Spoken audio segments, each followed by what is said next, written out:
ഇപ്പം ഞാനുള്ളത് പശ്ചിമക്കടവ് അമ്പലത്തിൻ്റെ മുന്നിലാണ്. സമയം ഇപ്പം ഏകദേശം 7:30 കഴിഞ്ഞിട്ടുണ്ട്. കുറേ നാൾക്ക് ശേഷമാണ് ഞാൻ ഇന്നിവിടെ വന്നിട്ടുള്ളത്. ഇന്നെന്താണെന്നറിയില്ല, നല്ല തിരക്കുണ്ടായിരുന്നു. അമ്പലത്തിൻ്റെ ഏരിയ ഫുൾ വണ്ടികൾ തന്നെയായിരുന്നു. അങ്ങനെ അവിടെ നിന്ന് അമ്പലത്തിൻ്റെ അടുത്തേക്ക് നടന്നു പോവുകയാണ്. അങ്ങനെ ഇപ്പം മുത്തപ്പൻ്റെ സന്നിധിയിൽ എത്തിയിട്ടുണ്ട്. അവിടെ നിന്നും വഴിപാടുകൾ കഴിപ്പിച്ചതിന് ശേഷം നേരെ മുത്തപ്പനെ കാണാൻ ഉള്ളിലേക്ക് കയറി. ഇവിടെ ഇന്ന് പതിവിലും തിരക്കുള്ളതിൻ്റെ പ്രധാന കാരണം വെള്ളാട്ടമുള്ളത് തന്നെയാണ്.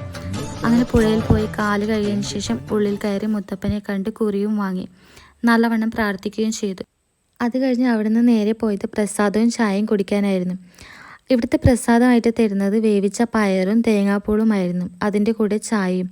അതൊക്കെ കഴിച്ച് ഒരു 9 മണിയാകുമ്പോഴേക്കും അവിടെ നിന്ന് തിരിച്ചു പോകുന്ന വഴിയിൽ അടുത്തുള്ള കടയിൽ നിന്നും പൂരിയും ഹൽവയും അങ്ങനെ കുറച്ച് സ്വീറ്റ്സും വാങ്ങിയതിന് ശേഷം നേരെ വീട്ടിലേക്ക് പുറപ്പെട്ടു.